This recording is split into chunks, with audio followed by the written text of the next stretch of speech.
Cool. If you want to have headphones, you can. You do not have to have them. All right, then maybe I won't. If you want to mess with the hair. Yeah, that's so true. The money maker. Well, it is sort of iconic, and we will just get straight into it because I'm a big believer in a cold open, Oh, great. even if it is. Well, I Yeah. mean, you do the preamble and stuff, so Yeah, exactly. The last thing I'd want is to be doing a preamble, It just sort of is. ignoring you completely. So Ray O'Leary's on the book. Like, Yes. oh god, how long do I have to? And let's do the Patreon read as well. Yes. Preamble straight into amble. Well, I'm joking about like putting on the headphones, messing up the hair, the moneymaker, as you call. Okay. It's like, I try to be a good person. Like on Anzac Day, I always wear a poppy because I want to be respectful. But, I want to be the most respectful. Like my flat wall is covered in nothing but poppies. My garden grows nothing but poppies. I'm addicted to opium. this is a gotcha podcast. Yeah, that's true. Yeah. That was said with no sense of irony. I have a huge ego, and Marcella's captured it all. But you are iconic. Like you wear I feel like your look is quite deliberate. Like you Yes. always are spotted wearing the suit. Yes. You have this great mop of hair. Yes. How deliberate are you? This is no accident. And when did it start becoming intentional? That very early on it became intentional, and I can't remember if so what it now functions as, depending on how. I mean, there's a cynical way of looking at it, and I think there's maybe a more artistic way of looking at it, but it certainly functions as like a marketing tool. I think where I'm like always recognizable, or like if you wear the same thing, then people. If you're wearing that, people recognize you and stuff, so that's helpful. And I don't know if I had that in mind when I first started doing it. I know when I first started comedy, I knew it was so important, the audience's first impression of you. Like, when you walk on stage, that first line you say to them, everything, what you look like is also, informing the audience's expectation and their view of you. And I didn't know what to wear on stage, basically. And very early on, I started in Wellington, New Zealand, and I was just there. A fine place, a lovely place. yes, a fine place. Yes, yes. No, it is actually. I really loved it when I lived there. I loved it. Although it may be experiencing some growing pains at the moment. But anyway, the comedy scene there would have a comedy awards night at the end of the year. And they would get newbies to perform, but also because it was like an awards night, people dressed up. So I put on a suit, and then I did stand up in front of all these comedians. And then a guy, Finn Roy was his name. He doesn't do stand up anymore, but he was like, "Oh, that suit suits you." And so I was like, all right, well, I guess I'll just wear this for the rest of my life. I guess you have cursed me. Yeah. Because I sometimes will talk about that sort of feedback we get from the people around us, and I use the word curse, and sometimes it's a blessing and a curse, a phrase I've just coined. Yeah. But that idea of that green room feedback, or that at the bar after the show type feedback of like, you should keep doing that. Sometimes I'll meet, especially new comedians that have been told some really bad advice. Someone told me I should just talk about this on stage. And Yeah. do you want to do that though, Yeah, or yeah. did someone just tell you that, and now that's because there's a different version of events where someone said, "Hey, Ray, lose the suit. The suit's bad," and then you never wore the I suit was again, naked on stage. and then your career Yeah. went a completely different direction where you do Yeah, so Greg Larson nude comedy type yeah, thing. Mr. Oily or whatever it is. So true. There's and another Alice Snedden and Ryan Alice Snedden, who's now based in the UK, and Ryan Richards, who's a New Zealand actor. They both told me to move to Auckland very early on in my career, which also ended up being quite impactful. So there's lots of little small things that I'm sure these people don't realize they've like completely influenced the way my life's gone. But yeah, And are you quite a sponge for those sorts of things? Are you someone who is I like have no sense of independence. I'll just do whatever you tell me. No, I do remember hearing in the green room a comedian say, if you find something uncomfortable to talk about, that's what you should go towards and try to talk about that on stage. And any time I've tried to do that, I've bombed horribly. So yeah, exactly. These like nutshell sound bites, Yeah. they sound neat and it's the same. Like Mike Birbiglia says, you should tell secrets on stage, Oh, and that sounds nice, yeah. but it doesn't mean like you're in a turmoil. It doesn't mean like things that you better keep secret, Yeah. but things that you ought to keep secretive about. Like I've started talking about my YouTube algorithm because I think it's embarrassing, and Yes. that's something that I'd count as a secret, but it doesn't have to be traumatic. Yes. Oh, that's a good point, actually. Yeah, I love to ask people what their YouTube homepage looks like. I think because especially when you go into like an Airbnb or whatever, and you go into or you see YouTube and there's zero algorithm, and it's like, you're like, this is what are you hiding? yeah, this is what the average person looks at or something. It's like it's horrible. It's really, I'm so normal that the Yeah. algorithm doesn't know what to serve me. yeah, that stuff is really awful. I'm glad you feel this way because I had that exact experience at this Airbnb in Auckland that the person had left themselves logged in, and they had like this weird video that was, I'm going to take like my daughter's going to do a 6-date challenge. I found this Oh. this guy and he's going to take her on 6 dates and I'm going to be there to rate those dates. And zero chemistry yeah, I was like, every day. and I was like, I'm going to click on this just to see how the other half lives, Yeah, so yeah. to speak, because it had 6 million views. Yes, that's the other thing is that you see these videos, you're like, I've never heard of this thing before in my life, and everyone else is watching it. Yeah, and I do sort of feel like because there's been a lot of talk about the algorithm world and how we all live in our own little bubbles now, is that we are now losing a sense of, you guys heard about this? No, you guys haven't seen the video where this guy sends his daughter out to date this kid and Yes, go go-kart racing? Yes, I tried to. I like to. When I stayed at Mel Bracewell's house, I played Glee so often on his Spotify. I became a #1 artist. And I've tried to do that before. I stayed with another friend, and I kept trying to play Christian hymns on there, like stuff that I remember Just from so they can't have a cool Spotify Wrapped at the end of the year. stuff I remember from Catholic school and things like that. And I don't think that had a lasting impact.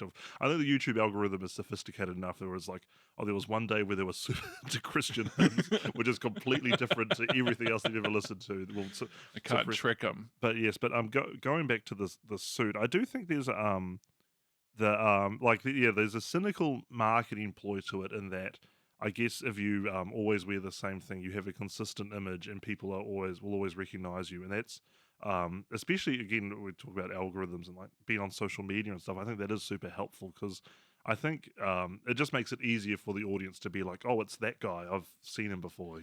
I love that because just to be boiled down to that guy is Yep. already a big win. Yes, exactly. Yeah, the fact that they can remember me easier is very helpful.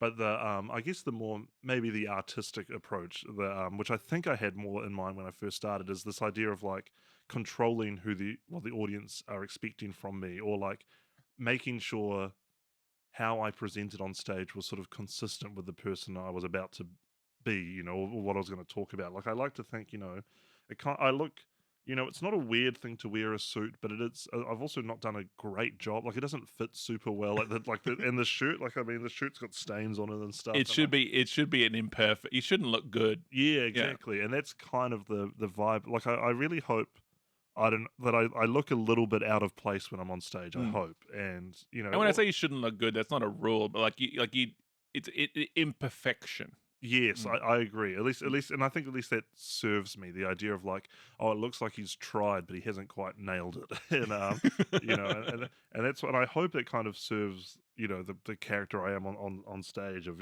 sort of being like I think come across as somewhat uncomfortable about being on stage, and I think the character I portray on stage is someone who isn't aware that what he's saying is funny, or like he doesn't understand why he's getting laughs, kind of thing. And so hopefully wearing this suit, It's different between wearing a business tie and a wacky tie. Because Yes. the person who tries out the wacky tie is like, we can see that you're trying hard here. yeah, You don't need to underline it so much. You don't need to lampshade the I am a silly Billy. It's the same reason why I don't put on a joke t-shirt, don't put on a silly Yes. t-shirt that says, look how funny I am. yeah. I think the only person who pulls it off is I think Weird Al Yankovic, and he has weird in his name. So it's Yeah, like- he invented it. Yeah. Tell me about because I even love that you wore the suit to the podcast because I was wondering, am I going to see Ray, off the clock Ray? So I admire the consistency. thank you. But as you become more known, as you become more recognizable, you also set yourself up to be stopped in the street. And I've seen you be stopped in the street and had people even go, "Oh, let's grab a drink," and then you become a target in that sort of way of I don't get to be as anonymous as some other comedians might be Mhm. after a show. How do you feel about the, oh, people are so aware of me that I can't walk down the street as I'm not saying that you're like got the Brad Pitt level, but if it's Melbourne Comedy But a Festival, bit more than Brad Pitt. I think. Is that what that's what I'm hearing? if it's Melbourne Comedy Festival, you're going to be stopped. Yeah, And sometimes after a show, some people just like to debrief and disappear. yeah. How do you feel about being stopped in the street? It's a great question. And initially, one of my hopes, I think, with the suit was I almost like have a Superman effect where I could like run into a phone booth and change, and then I come out and no one would recognize me. Hmm. But unfortunately, that doesn't really. If people have just watched you do a show and then you come out in a hoodie, people are still going to be able to figure out it's you. And sometimes the hoodie feels performative. When you Yeah. see the comedians, I've seen like big TV comedians who have their morning radio shows and stuff. They'll come out, put the hoodie on, Sunglasses. yeah, but on. they'll do it in a way as they're sort of looking left and right at the town hall, going, "I'm doing this, but also who's around?" Yeah.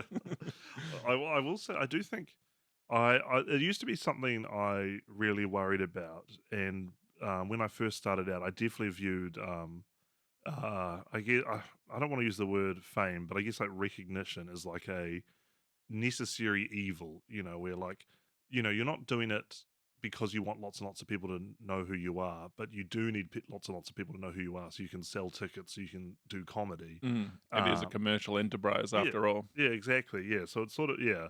But the being stopped on the street thing, when it does happen, it's actually really nice. And I do consider it like one is I'm like, oh, this is a reflection of the fact that I can sell tickets. This is really lucky. I'm very lucky. And also you're like, oh, no other job gets this. Accountants aren't being stopped on the street and going like, I love like the way you use Zero and like the way you've connected it up with my small business. Like you're doing such a, it's like it is. The accountant Yeah. coming out of their office, sunglasses and hoodie afterwards, being like, Yeah. "Is any of my clients have any of my clients stuck around after clock off to go, hey, I love what you did today."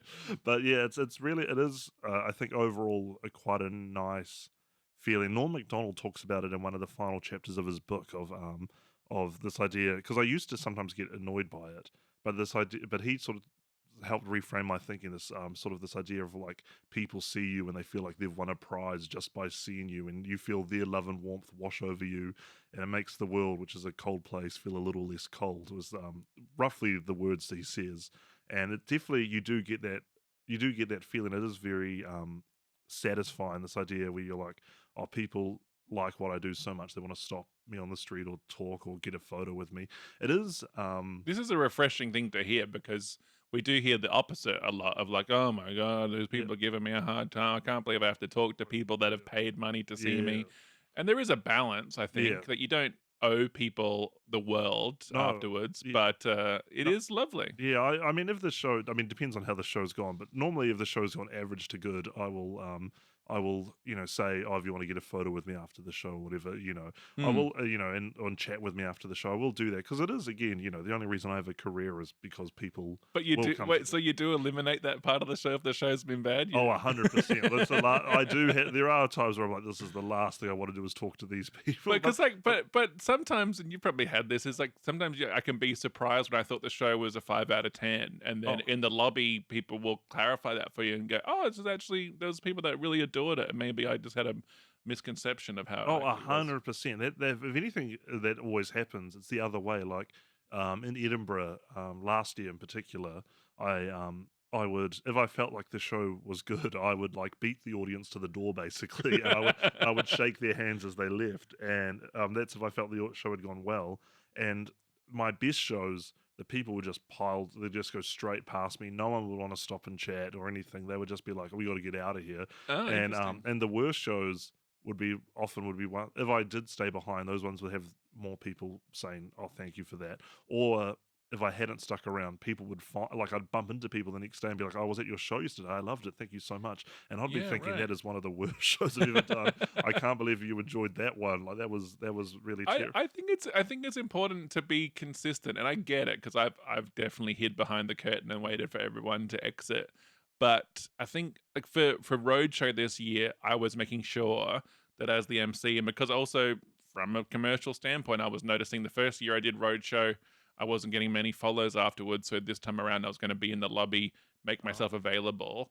And it was lovely because I'd get a lot of first-hand feedback. A few people stopped for photos, and I'm nobody, but it was nice to. And I'm not humble myself, but I'm not on the telly. no. But it was nice to have that moment of, oh, cool, people. Someone took a photo of me and said, I'm going to put your photo next to my photo of me and Dave Hughes, and I'm like, well, that's Oh, that's nice. nice. And unless I made myself available No. for those moments, I'm not going to have those uplifting, fill up my cup type things because it can be very easy.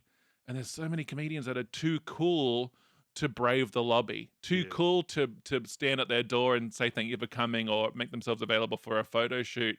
And it's a really nice perk to give an audience. Yes. No, I do as a rule, try to. There are sometimes where the nature of the venue, and yeah, the nature of the venue makes it difficult to do that because like the crowd basically are out on the street and you can't.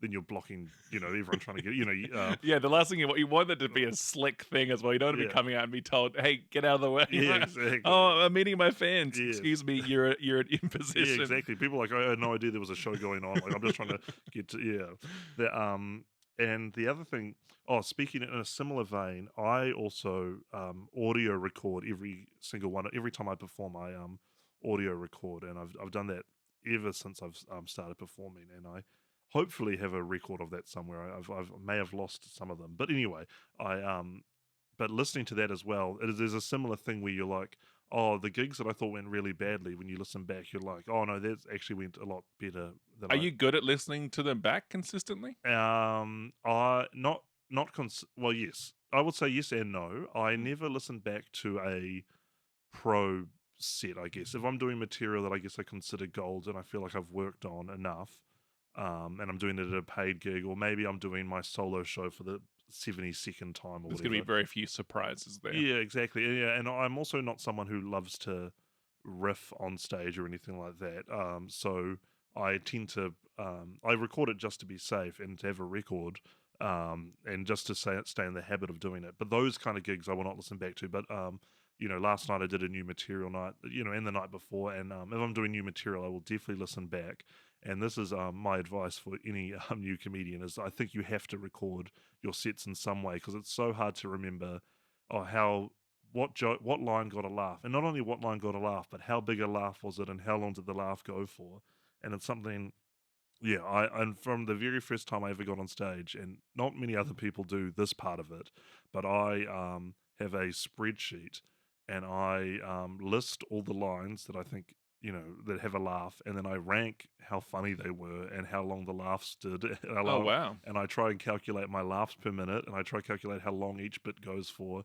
And so it's quite, as my old flatmate back in Wellington said, you've taken as much art out of it as you possibly can. You've tried to be as scientific about art You as are you possibly. you are the accountant. Yeah, I know. Yeah, another comedian I met, I remember said, "At what point do you just pull an audience member on stage and just dissect them, just cut them open and try to figure out where the laugh is coming from?" Well, I want to sort of break this down a little bit because I want to get a strong visual. Yeah. So after the ranking, are you then putting pressure on yourself to go, well, this 6 out of 10 needs to be a 9 out of 10 for this to survive? So how does the review process work, and what's the means to an end? That's a good question, and I guess I'm not hard and fast about it, but basically, yeah, and I don't know. Basically, if I listen to a line and it doesn't get a laugh, or it doesn't I think when I initially set it up, the idea was, if I do this at 3 open mics and it gets like 0 laughs each time, then I'll just cut the line. And it's that what's the advice? You can't have any babies, or Kill your darlings. yeah, kill your I like you can't have any babies. You That's nice. don't have any babies. Just those slightly Yeah. misheard things. Yeah. You can't have any babies. Well, Oh, was you it can the have some babies. one child policy or something.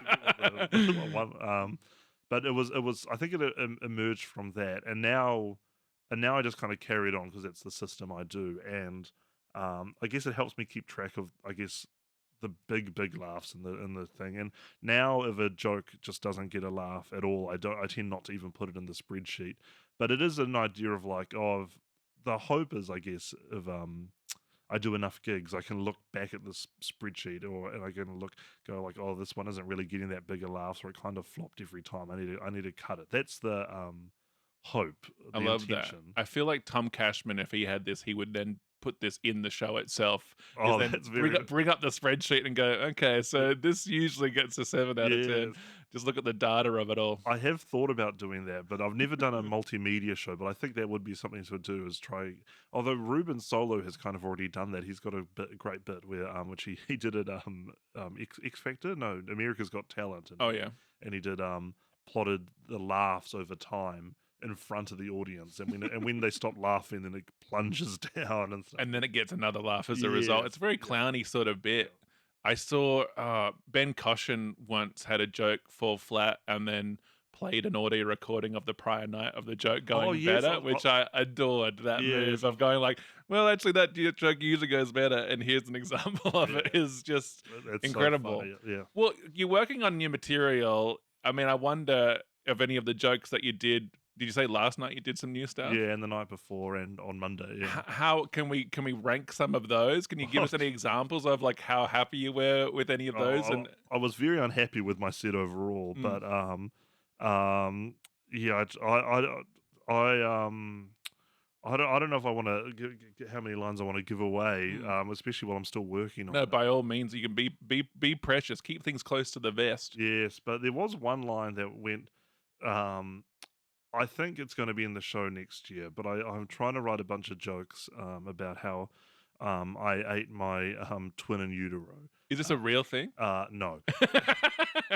No, I was going to bed one day and I thought, oh, that's a thing people talk about. Like that's something that's kind of in the zeitgeist. That's a thing people talk about. That's like that's like a common dinner conversation. That's something, but it's just sort of that's like kind of a thing people are aware of that happens. But I've never seen someone do stand up about it. And so I was like, I should try to write some jokes about that.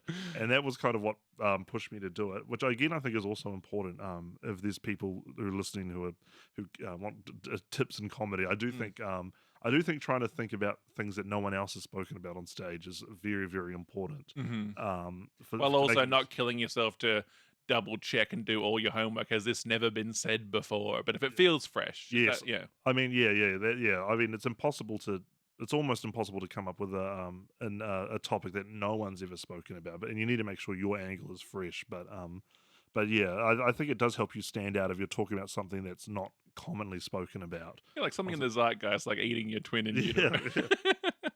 But I tried one new line last night, and it got a much bigger laugh than I was expecting, and so maybe it'll be in the show next year. But I said, oh yeah, and my friends are new parents, and they conceived through BLT, no IVF. That was the joke, and it got a really big laugh, and that's a very lame. Anyway, it's a very lame gag. I feel bad for sharing it. No, but this is also, it goes to show that sometimes the biggest laughs will be pretty simple things, and it also lends itself to what we're talking about in terms of character. Yeah. You're saying you're sort of playing this role of someone who's not quite prepared, or to sort of misquote you a little bit, but imperfect. Yes. Is that works really nicely. If someone else tried that line but they were differently presented, you might go, I don't like it as much. Yeah, here's a joke. Actually, maybe I should have said this one that I think suits my character better. That I've said a couple of times now, and both times it worked really well. And I think it just because it does mirror what the audience's view of my character is. And I said it 2 times this week after I did a joke and I didn't like how the joke went, and I said, oh, sorry, I don't normally perform. Normally, Mum does, and I wait in the car with an iPad. That's perfect. That's perfect. That got big laughs both times I did it, which is almost offensive that the crowd immediately are like, yes, that is the kind of person you are. You wait in the car while Mum's in the shops. There's also, I mean, we're in the business of dissecting jokes until they die. And what I love about there's so much packed into it. Wow. There's so much whimsy packed into it as well. So it's not just an appearance joke. It's also just this remarkable absurdism of the fact that your mum is usually the performer. Like that also makes sort of little sense. And No sense. So that's already a fun idea. It's almost like this. Like, could I even do that at a solo show? I mean, I probably could, and it makes no sense because obviously mum's face isn't on the posters. But I don't know. But I think it sort of speaks to the kind of pathetic nature I have when I come on you know, like I seem like you're like, oh yeah, this guy would be insubordinate to his mother. Like this guy is the kind of guy who just waits in the car. And I'll often say it's the hardest joke. People love doing them, of like the I know what I look like joke, the appearance joke. And so often I'll go, "Oh, kinda, I guess, yeah. sort of." And the last thing you want is any of those appearance jokes of like, I know what you're thinking type jokes. And the audience goes, like the love child joke. Oh, I look like the love child between blah and blah. And the audience goes, kind of, sort of.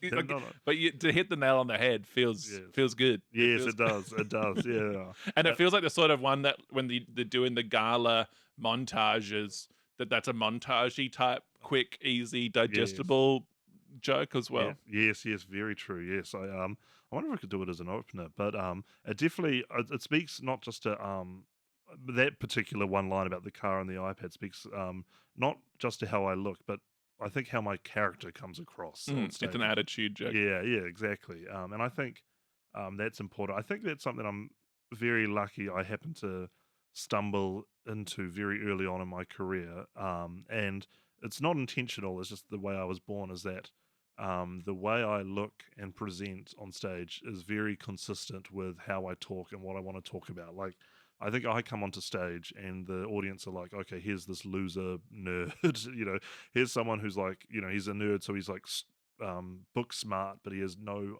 idea how to cope in real life. And then I start talking, and they're like, "Yeah, this is exactly the guy we thought had come on stage." And I think that's been very beneficial for my career, and I think it is.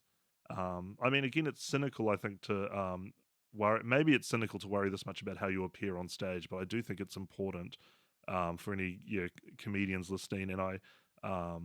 And you're packaging yourself up, and especially in terms of castability, you're thinking, okay, what are people looking for? Like, you've recently got this, what is it, you're doing you're the face of, is it Vanuatu, and like and that's the sort of thing, like that is a great example of, okay, we want this particular type. And with every ad brief I get, they're looking for a particular type, and each ad brief I get, I go, am I that type? Yes. Am I don't know if I'm, like, especially with they're looking for dads a lot. Like, how old are you? I'm 35. I'm 36, and I don't think I read as ad dad, but I get a lot of ad dad jobs, and every time I audition for them, I go, I don't think this is even worth my time, because I don't think I'm the person they're looking for. Yes. So for you to have a strong sense of self, of character, both who you literally are and who you are on stage, is such a great thing. Well, thank you. Yeah, I do think when it comes to acting jobs, just generally, I do think comedians,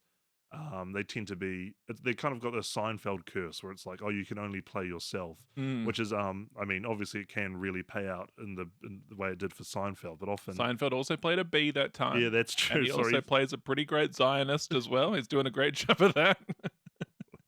I'm so glad you brought it up, because my show next year is called #FreeIsrael, and I would like to. Controversial take. I was going to ask you, like, what direction are you taking with your next show? And you're really leaning into the political side of things. Yeah. No, gosh, I probably shouldn't have said that, but I cut that from the phone. But no, that with casting, I've heard other comedians talk about this, that the advice they get from their agents and their managers and stuff is you will just play like a version of yourself. And that is a good and bad thing. It does mean if someone hasn't written that kind of thing, you won't get it. But, you know, it will mean you're a shoo-in if someone wants you. And like that, the Vanuatu ad you mentioned, like they were looking for, the conceit of the ad was like someone who's like a mild-mannered, boring guy goes on like a wild holiday. And so, you know, I wear a grey suit as part of my act. Yeah, exactly. Yeah, that's me to a T. I saw you on Instagram doing, like, sliding down on one of those inflatable things. Yeah. I'm trying to remember, like, were you literally in the Ray Badgeron suit? The Ray O'Leary. So oh my god! I wish I was. Yeah, you're not Ray Badgeron. Ray Badgeron's so. This is my other edit point. Were you in the Ray O'Leary suit? Because like, they bought the character in a way. Yeah, I was in the Ray O'Leary suit. I was wearing also wearing for some reason I was wearing togs. Because I almost feel like you should be getting paid more for like it being your IP. Like it's not just you. It's not the actor they're buying. They're buying the brand. Yeah. Yeah, that's true. And I guess they did. I guess they Go back to your agents. Yeah, And that's true. That's true. I can't believe I paid to go on that holiday. I've been screwed here. But that's huge, and this is sort of inspiring me too, because I think sometimes I go into jack of all trades, wear of many hats. The people pleaser is like, I'll be anything you need me to be. Yeah. Just tell me what to be. But as I've been in this biz for 14 years now, and no one comes along and tells you here's what you ought to do. Yeah. You have to tell them. And I love that you are in the business of telling them, here's who I am. Yeah. Oh, And, thank and you. here's what gap I can fill. Are you looking for a Ray O'Leary type? And they go, yeah, actually, we were looking for a Ray Badgerin type. Like, oh, damn it, I was so close. I was so close. Oh, thank you. And that makes a huge difference. And I think a lot of people listening will go, yeah, I should experiment more about how I'm packaging myself Yeah. up. Oh, thank you. Yeah, because that is something I used to really be anxious about when I started. That I remember getting the advice of don't ask the audience, "Are you funny?" Tell the audience you're funny. Like that is kind of what you need to do. You kind of need to present. Yeah, kind of to be like, "Oh, this is kind of what I want to be." And be the icon. And be You know, we see it with Dan Muggleton, him wearing his Yeah. tracksuit. Any of those comedians who go, I'm going to have a look. I'm going to have something like Reese Nicholson that you can make a stencil out of, and it can Yes. and I can be caricatured on stage in a way. 100%. I think it is so important that you can be caricatured, that you can be elevator pitched. Like, Mm. I think there are so many good comedians, but I think what can hamper their career is like, oh, how would you describe them in a sentence to someone who didn't know who they were? And I think I'm lucky now that people can go, oh, he's that deadpan guy who's always in a suit, or like they can get a essence of who I am. And when the person is flying for you out on the street, they can also sell you in that elevator pitch sort of way. So many people are selling people going, do you want to see a comedy show? Yeah, exactly. That's your pitch at the comedy festival. That's your competition. Yeah. That's your angle. Exactly. I'm funny. Yes, exactly. I was very lucky. My Edinburgh flyer is this year. I had very lucky. I had some people flyering for me, and they told me that I was one of the easier shows to fly for because I was so recognizable. And obviously, I wouldn't necessarily recommend to anyone listening, oh, wear the exact same clothes everywhere you go like that. Like me and Muggleton, Bad for laundry. yeah, it's terrible for laundry. Me and Muggleton are taking it to an extreme level. I think it. But How many suits do you have? now I have a few, but for Oh, a good. long time it was one, and then for a long time it was two. But now it's sort of got that. Now I do have that sort of Simpsons vibe, and you open the wardrobe and they're just all in a row. But yeah, wearing the same thing over and over, that's maybe a bit extreme. But I think having like figuring out who you are as a person or as a comedian on stage, and then making sure whatever you wear matches that essence is important. Where do So you? like Andrew Dice Clay Hmm. wears a leather jacket. I don't think he always wears the same leather jacket, but he's wearing and Jim Jeffries, like He's a leather jacket yeah, vibe. like he wouldn't show up on stage with like a salmon shirt on. Like, there's a certain vibe. Jerry Seinfeld, I think he tends to wear a suit with sneak. Like people Yeah. have like an idea of who they are. Like Sarah Silverman. Actually, I don't know if she ever dressed cutesy, but I feel like her like shtick is like she seems adorable. Then she's got like one of the darkest. Has that nice contrast. Yeah. Between outfit and what she's doing. Same. Yeah. I want to ask because I always am looking for the themes that emerge on these podcasts, and we're talking a lot about character and how you present. Where does real Ray and character Ray sort of overlap or not? And not to pull back the curtain too much. I'm actually a completely different guy. I've got an accent. Well, I actually have a Jamaican accent in real life. But how much overlap is there? As you say, it's sort of neat. One like it's not a huge transformation of what people see, and then how you speak on stage and what you speak about. But off stage, who are you? And is there a contrast there? It's a good question, and I mean, it's something I wonder about. Like at one point, like recently, I've been wondering, like, oh, so many people expect me to wear the suit. Should I just wear the suit everywhere I go? And then I was like, no, it's probably healthy to have a distinction between who I am on stage. And People didn't care who I was until I put on the suit. exactly. I think when I would say my friends argue about this, or I've had people debate it or disagree over this. And I think when I first started, I was maybe a much more anxious person, or maybe not as confident as I am now. So I was more, yeah, I was more nervous. And when I was, and then so when I went on stage, I was incredibly nervous, and that's sort of how the deadpan, like very still character came about, because that's just how I was. But I think the irony is that doing comedy has made me a more confident person. So I think in real life now, I'm a more confident guy. But I would say that me and the character, like, it's not like, it is my thoughts and my jokes. Like, so it is. There's a similarity between me and the character. And I think with every comedian, their stage persona is them heightened up by about 10%. And I would say there's still quite a lot of overlap. But I think thanks to doing comedy, I've kind of had can be a bit more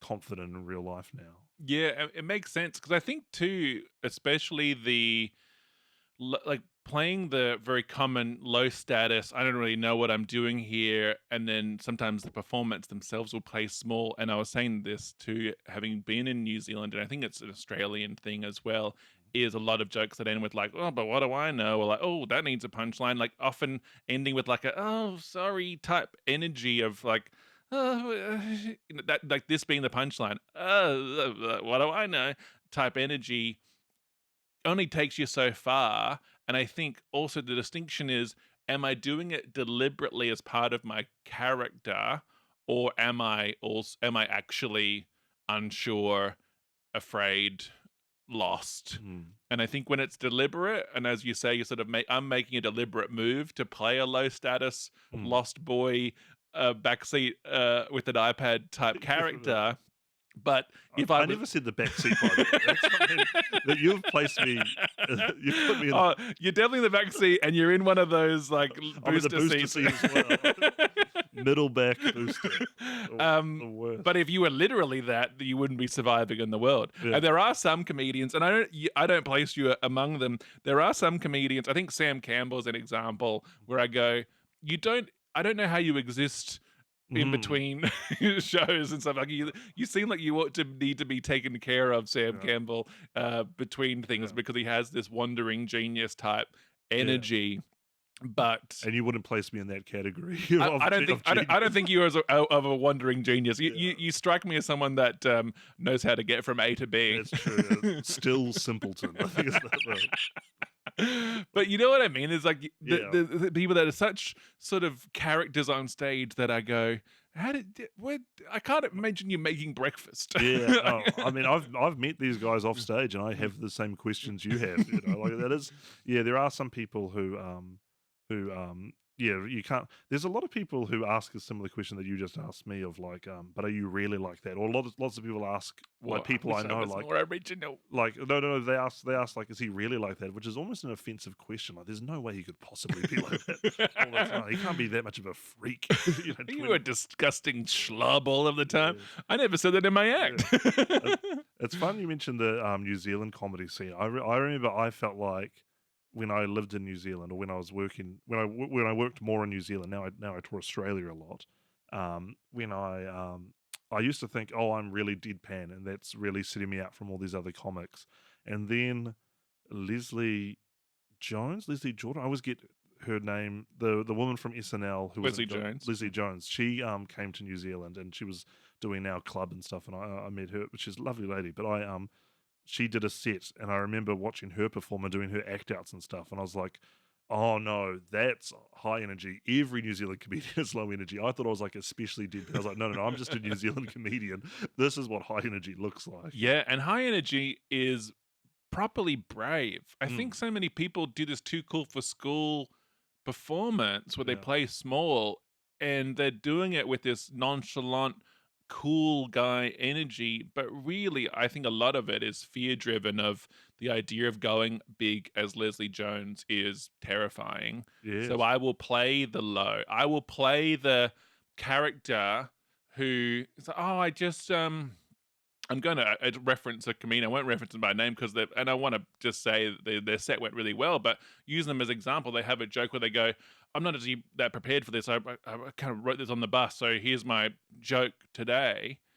And I go, you're setting up that joke every time by saying, oh, I don't really know what I'm doing here. And that's fine, but it also means you're playing this character who's not fully Mm. committed to the thing. Like you're playing this nonchalantness, and I think the nonchalant character has infected a lot of the culture in New Zealand and Australia of this comedian who's not quite committed Yeah, to the thing. And it works really well for some who have made it like a deliberate thing. And then for other people, I think who they're using it as like a defense mechanism to stay on guard from an audience, it means that they're not seeing how far they could take things. yeah, yeah. I mean, it is. Yeah, you're right. It is scary to go big and have high energy, and the audience is not buying to. And also to say, here's a really great joke I just wrote, like Yeah. rather than like, oh, I found this joke on the floor, here it is. Yes, I might preface all my jokes if I just wrote this. I just wrote this right now. I'm just this another. It is. That's yeah. It feels a bit like a get out of jail free card or something, or like Exactly. lowering the audience expectation, and then doing some gold you've been doing for 20 years. Exactly. And it's that sort of thing that it's all of these are moves. And this is why I'd never really disparage any comedian that uses these moves. These moves work, but I just have a curiosity around what would it be to play outside of that? What would it be to be play a little less small, or at least experiment what it's like to play in those other arenas? Because I'm intrigued by that myself.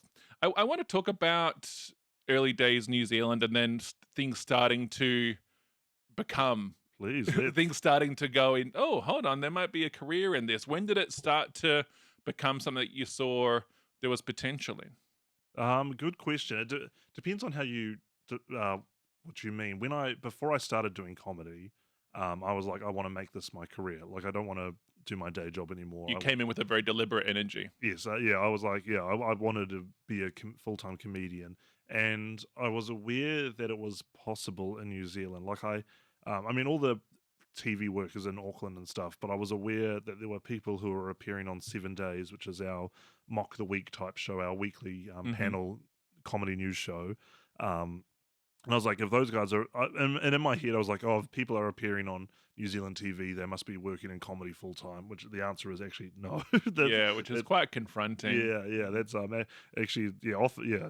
Anyway, but in my head, I was luckily I didn't know that, and I just assumed anyone who was on TV was like a successful touring comedian. And to be fair, most of them were. And so I was like, yeah, I want to be a comic. And then I think it was. And how old were you coming in? I was about like early 20s, yeah. And so I had a day job that I wanted to quit. I was like, I just don't want to wake up to an alarm anymore. Like the hours of being a comedian really appealed to me. But I love that you approach with that deliberateness of, if I'm going to approach comedy, I'm going to do it with this goal, because a lot of comedians I encounter, and this is fair enough, they'll come to me and they'll go, oh, I'm interested in comedy. I don't think I'm going to get a Netflix special or anything like that. I'm just interested in it.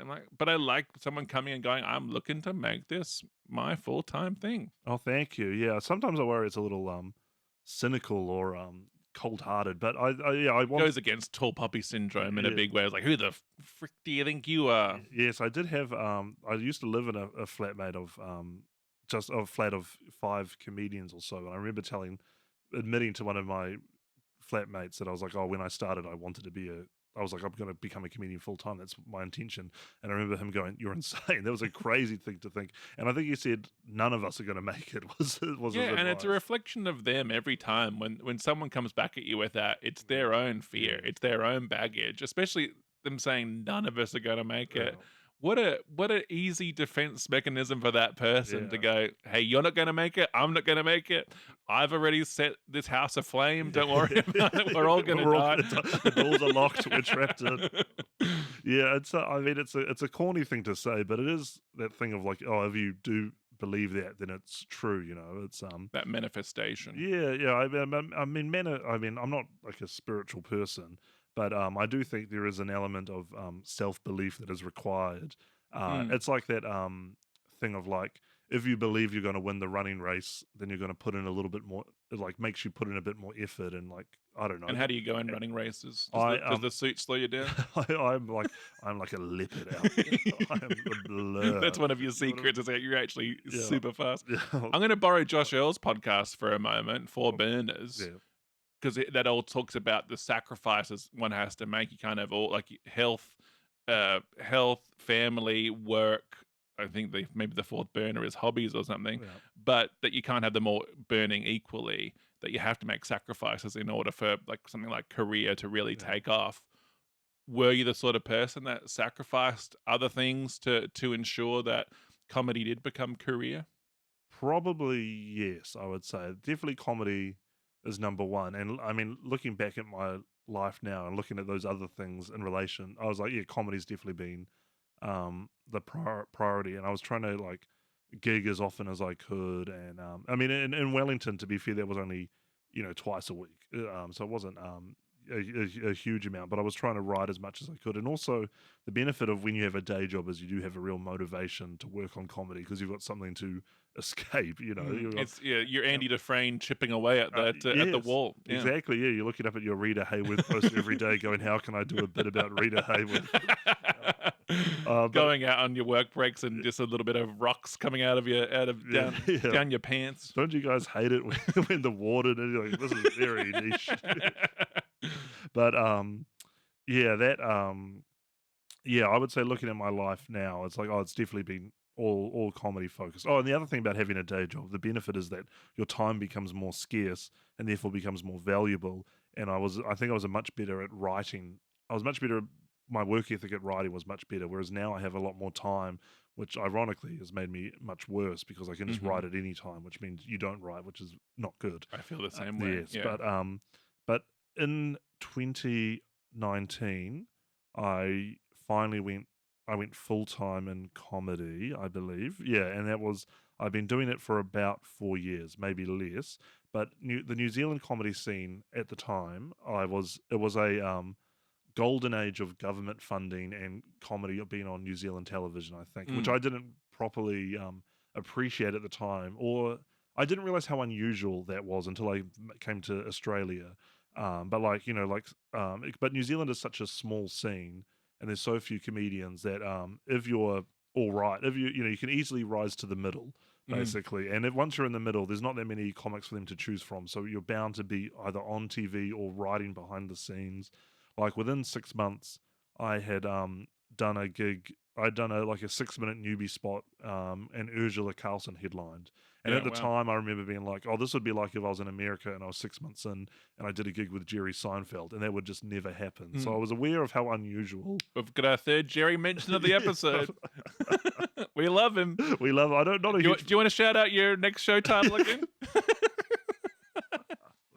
No, but it's true. It also is remarkable because I started in Adelaide. It was a similar sort of thing of like headliners would come and do Adelaide, and it meant that newbies were getting to perform alongside headliners, big headliners, quite early, and you realize how few degrees of separation there are in comedy Yes. between the bottom and the top. Yes, yes. I think it, yeah, and seeing that is very helpful. Like knowing Ursula Carlson and now Guy Montgomery and Melanie Bracewell and being like, oh, I know all them, and they were all doing the same gigs I was doing. Like, or they had done, they did the classic comedy club in Auckland, and now they're where they are. Surely then I could follow in the same trajectory just like them.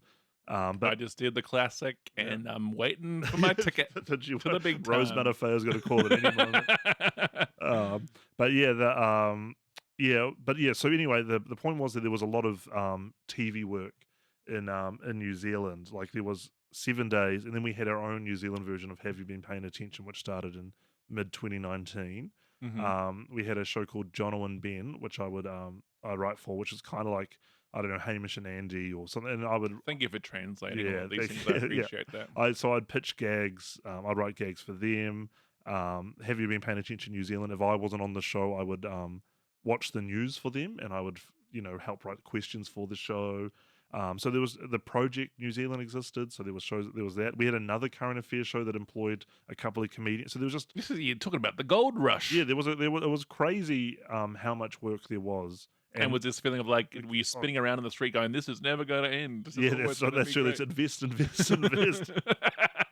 Bring in all your money. And I was unaware of how unusual that is, that everyone could have a TV writing job and everyone could also do. And also at that stage, yeah, stand up was like a rounding era in terms of my income. Like all the TV stuff was definitely paying far more than getting $100 at a gig here and there. But stand up was always the main focus. But at the time, ironically, you just couldn't make any money from touring New Zealand, and But yeah, so I thank my lucky stars every day I was born in New Zealand and I started there because the the career trajectory you can have in New Zealand, or at least the time I did it, is just unbelievable. Like very early on I got nominated for the Billy T Award, which is an important comedy award in New Zealand that the public know about, and it's for newcomers or for up and comers. I got nominated for that. I was able to move to Auckland, started to do this TV work. You had the proper like montage in like a biopic where like everything's happening for them. Yeah, I was very, very lucky. And so then I was able to go full time in 2019. I wasn't earning a lot. When I first started, my goal was like, if I could earn $350 a week, I'll be able to pay my rent and live off beans. And I could just do comedy the whole time. And that was the goal. And so, I always think, oh, that's all I wanted. And look how much more I don't eat beans every day. Like my life's so much better than just eating beans every day. So what are we talking? Yeah, we're talking.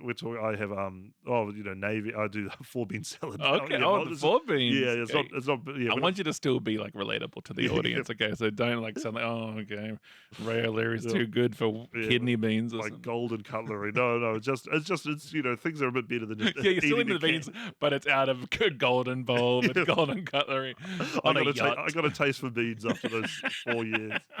But yeah, and then that happened, and so yeah, I got nominated for this award that you can now no longer be nominated as early in your career as I was able to at the time. Oh, strange. I don't know if they changed the rules, and then I got on.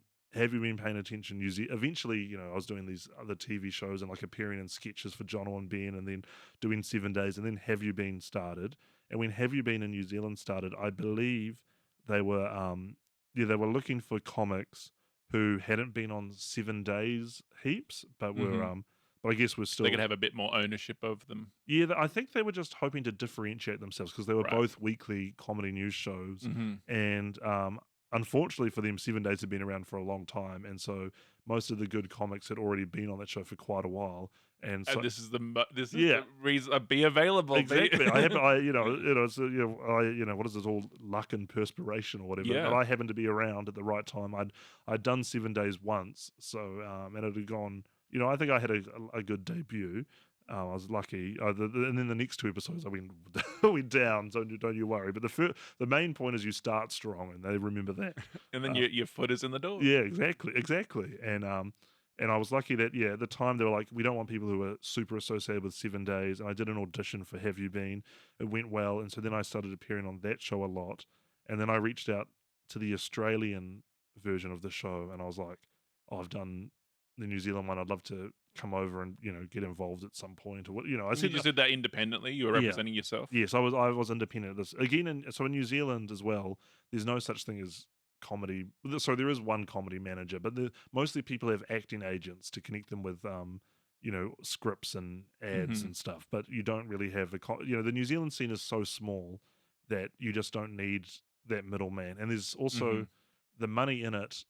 Like you can't negotiate for a better salary or a better income on a panel show. Really, you can't. There's just not. The agent might take 10% of those beans or something. Yeah, 100%, genuinely. So there's most people tend to manage themselves or have an acting agent or whatever. But yeah, comedy. But I like the idea of just reaching out and going, "Hey, I want to do your show as well." Yeah, I was more subtle than that, but but there was, I was saying I like the show. I've done the New Zealand one, and I was lucky that the New Zealand one was able to function as an audition for me. And then they were like, "Oh, we've seen you on the New Zealand one. You should do the Australian one sometime."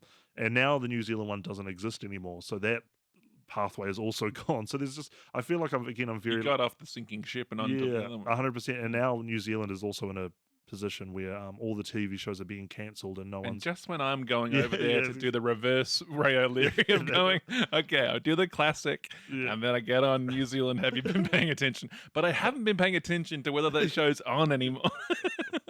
Well, that's the unfortunate thing. Is that's the reason why you see all these New Zealand comics coming to Australia, but the only one who's done it in reverse is Heath Franklin's Chopper, I think. And it's because now there's no New Zealand comedy on TV really. There's 7 Days. Oh, there's Taskmaster. 7 Days Spelling Bee and Taskmaster. Yes, and Taskmaster. Sorry, is also. And that must have been a big experience for you as well. Yes. like, that was another thing that changed my life for sure. yeah, that was what I was going to say. Like those are the. I mean, the annoying thing is whether it's just reflected in social numbers, but in ticket sales and upgrades to the size of the theaters that you perform in, that's got to be a big one of going, oh, that's I've hit another level. Yes, I would say 100%. Interestingly, again, not to hark on about New Zealand, but New Zealand, one is the economy is worse than Australia, and two is I think our tall poppy syndrome is much worse, at least when it comes to our own comedians. Taller poppies. Yeah, we got taller pop. We got better poppies. We got better pop. We don't cut them down. I believe you're supposed to say, we got worse puppies. Our puppies are so bad. They Our are puppies some of the worst puppies. We've got some of that you would see the potential these poppies have. You wouldn't believe it. We cut them right down.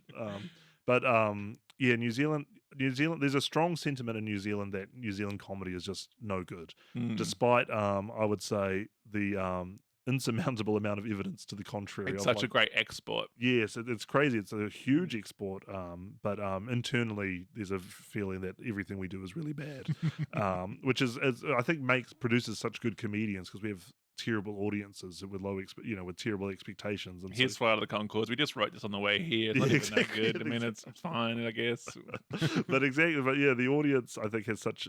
Yeah. Anyway, it forces us to work harder, which I think has meant that our comedians are much stronger. But one of the themes of this episode has been consistency. And as we round out this chat, how have you maintained that consistency and that stamina, especially in those dips of, oh, New Zealand isn't what it was in 2019, and now I'm moving over to Australia, and I have new challenges that come with that. How do you go of like, what's the next thing? What's the next thing? How do I keep consistent? Or are you happy to plateau? That's it. I'm happy to plateau in a sense. If I died tomorrow, I would be like, oh, I've achieved a lot. It's crazy what I've done. I grew up on a farm in Wanganui, which is a town no one's heard of. And everyone's picturing you as a little boy wearing the suit, Yeah, plowing the fields. Plow the fields, and then go to sit in the car and go on the iPad. And so to have done what I've done, I feel is crazy. I've done a solo show to 1,000 people. It's insanity. That shouldn't be allowed. I have too. It was over a lot of performances, but maybe close to 1,000. We couldn't all agree to meet at one time, but eventually I did get all 1,000. But it's things like that have happened, and I'm so eternally grateful because again. I was just this, farm boy, and all I wanted was to make $350 and eat beans.